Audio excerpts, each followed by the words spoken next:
प्यारे बच्चों नमस्कार। आज की ऑनलाइन कक्षा में आपका स्वागत है। आज हम पढ़ने वाले हैं हिंदी की कार्य पुस्तिका यानी कक्षा छठी की कार्य पुस्तिका का अध्याय नंबर 8।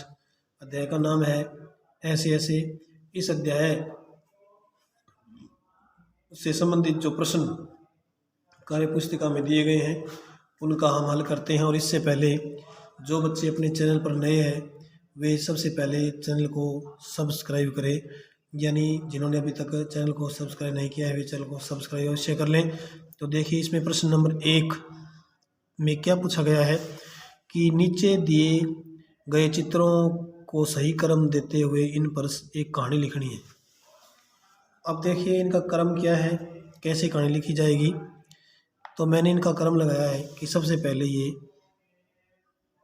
एक नंबर क्यों? क्योंकि इसमें एक गधा जो है पेड़ के नीचे खड़ा है और एक व्यक्ति आराम कर रहा है वहाँ पर। 2 नंबर में क्या कि गधा और व्यक्ति है वो ऊपर पेड़ की तरफ देख रहे हैं। और 3 नंबर ये चित्र कि ऊपर से कोई फल आकर के गिरा है देखने के बाद। 4 नंबर में फिर ये गधा उस व्यक्ति को जो है मारने की कोशिश कर रहा है। 5 नंबर में ये व्यक्ति भाग रहा है, गधा उसके पीछे है। इस प्रकार से 5 चित्र है, इनको अपने नंबरिंग दी है। इसके बाद क्या है, इस पर कहानी लिखनी है। तो मैंने एक कहानी बनाई छोटी सी इस चित्र के माध्यम से, चित्र के अनुसार। तो आप देखिए, तो देखिए कहानी क्या है कि एक बार एक पेड़ के नीचे एक गधा खड़ा था, तभी वहां एक आदमी भी आकर आराम करने लगा। पहले चित्र का वर्णन ये है। उस आदमी ने गधे से कहा, ऊपर देखो कितने फल लगे हुए हैं। दूसरे चित्र में ऐसा दर्शाया गया है। इसके बाद तब एक बड़ा सा फल टूटकर उस गधे को लगा, जिससे उसे चोट लगी। किसको चोट लगी? गधे को लगी। इसके बाद अगले चित्र से क्या प्रकट हुआ, देखो ये देखिए। तब जिससे उसे चोट लगी और गधे ने सोचा कि इस आदमी के कहने पर पेड़ ने मुझे मारा है। गधा तो ऐसे ही सोचेगा ना। तो गधा उस आदमी को मारने लगा। वह आदमी अपनी जान बचाकर बड़ी मुश्किल से भागा और अपनी जान बचाई। तो इस कहानी से शिक्षा क्या दी, क्या मिली आपको? शिक्षा ये है, देखिए शिक्षा,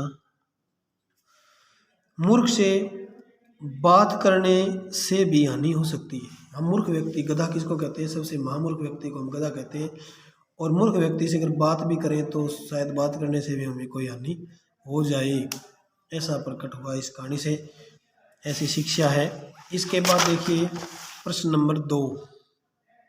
प्रश्न नंबर 2 में क्या पूछा गया है कि जब तुम पढ़ाई नहीं करते हो उस समय क्या क्या काम करते हो। सबसे पहले तो बच्चे जो हैं पढ़ाई नहीं करते, उसमें खेलते हैं या घर का कार्य करते हैं। ख में क्या पूछा है, जब तुम घर कार्य नहीं करके जाते तो उस समय तुम्हारे शिक्षक तुमसे कैसा व्यवहार करते हैं। देखो बेटा, घर का काम जो दिया है घर करने के लिए वो करके नहीं आए तो अध्यापक आपको इनाम तो देंगे नहीं। गृह कार्य नहीं करने पर शिक्षक गुस्सा करके डांटते भी हैं और कई बार थप्पड़ भी लगा देते हैं। ऐसा आप लिख सकते हैं। मैंने इतना ही लिखा है कि डांटते हैं। इसके बाद देखिए प्रश्न नंबर 3। इस एकांकी में लेखक ने खान पान के बारे में कुछ बातें विभिन्न पात्रों से कही गई है, उनकी सूची बनाओ। जैसे पड़ोसन ने क्या कहा था, आजकल खाना पीना तो रहा नहीं। माँ क्या कहती है कि आजकल तो बिना खाए बीमारी होती है।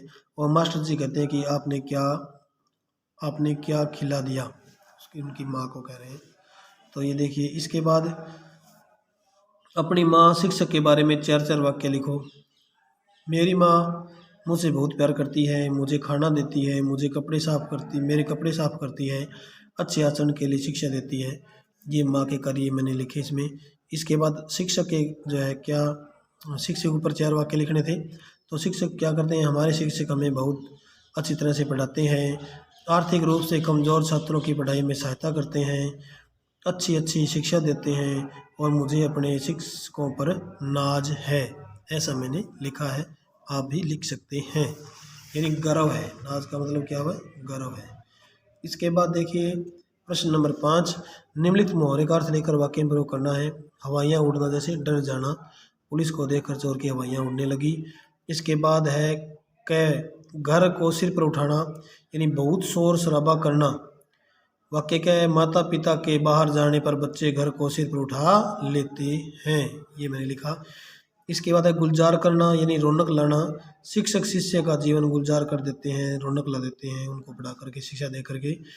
गय में लिखा है गधे के सिर पर सींग यानी घमंड हो जाना। विनम्र व्यक्ति के घमंड होने पर लोग उसे कहते हैं कि इसके तो गधे के सिर पर भी सींग आ गई, यानी विनम्र व्यक्ति के ऊपर सींग जो है घमंड आ गया उसके मन में। लोचा लोचा फिरना यानी मारा मारा घूमना। भूकंप आने पर लोग लोचे लोचे फिरे थे, ये वाक्य प्रयोग मैंने किया। इसके बाद अड़े में देखिए, ठगा सा रहना, अर्थ होता है आश्चर्यचकित रह जाना। तुम्हारी नौकरी की बात सुनकर हम ठगे से रह गए, यानी आश्चर्य बड़ा हुआ। खूब छकाना, बहुत परेशान करना। छोटे बच्चे बड़ों को खूब छकाते हैं, परेशान करते हैं। इसके बाद देखिए 6 नंबर, ये वाक्य किसने और किससे और क्यों कहे। डॉक्टर साहब चल दिए हैं, 5 मिनट में आ रहे हैं। पिता ने मोहन को कहे, किसने कहे, पिताजी ने कहे। किसको कहे, मोहन को कहे। क्यों कहे कि डॉक्टर के जल्दी पहुंचने की सूचना दी, हाँ जल्दी आ जाएंगे, इसलिए उनको ये कहना पड़ा। इसके बाद ख भाग देखिए, बस फिर ऐसे ऐसे ऐसे भागेगा जैसे गधे के सिर पर सींग। ये बात वेद ने कही, किसको, मोहन की माँ से कही, और तसल्ली देने के लिए कि मोहन जल्दी ही ठीक है हो जाएगा। इसके बाद अगला प्रश्न देखिए, क्या है कि दादा कल तो स्कूल जाना है, तुम्हारे बिना तो कक्षा में रौनक ही नहीं रहेगी। मास्टर ने मोहन से कही, मोहन को ठीक होने का दिलासा देने के लिए कही।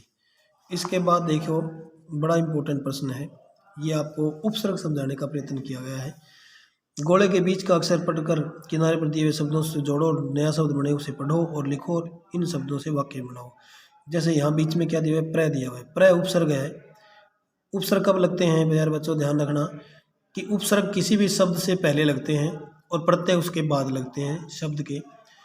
तो जो पहले लगते हैं उनका नाम होता है उपसर्ग। तो उपसर्ग यहाँ समझाएगा, जैसे प्र उपसर्ग दिया हुआ है, चार के साथ जब मिल जाएगा तो इसका बन जाएगा प्रचार। प्र उपसर्ग बल के साथ जब जोड़ेगा इसके बाद तो बन जाएगा प्रबल। प्र उपसर्ग जब यत्न के साथ जोड़ेगा तो बन जाएगा प्रयत्न। प्र उपसर्ग जब शांत के साथ जुड़ेगा प्रशांत बन जाएगा। प्र जब वासी के साथ जुड़ेगा तो प्रवासी। आगे प्रयोग, आगे प्रदान, प्रसिद्ध, प्रकार और प्रसन्न, ये शब्द इसमें नए बन जाएंगे और इनका जब वाक्य प्रयोग करेंगे तो इस प्रकार से हम कर सकते हैं।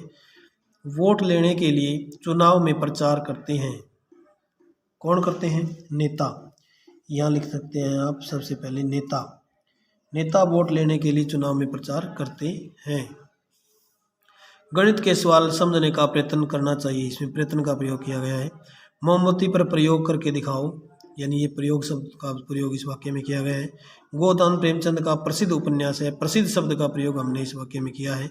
भाई को देखकर रोहन प्रसन्न हो गया, ये प्रसन्न हो जाना यानी खुश हो जाना, इसका प्रयोग हमने इस वाक्य में किया है। तो इसके साथ ही इस कार्य पुस्तिका का ये जो अध्याय है वो समाप्त हो गया। आगे अगला अध्याय का अध्ययन करेंगे। धन्यवाद।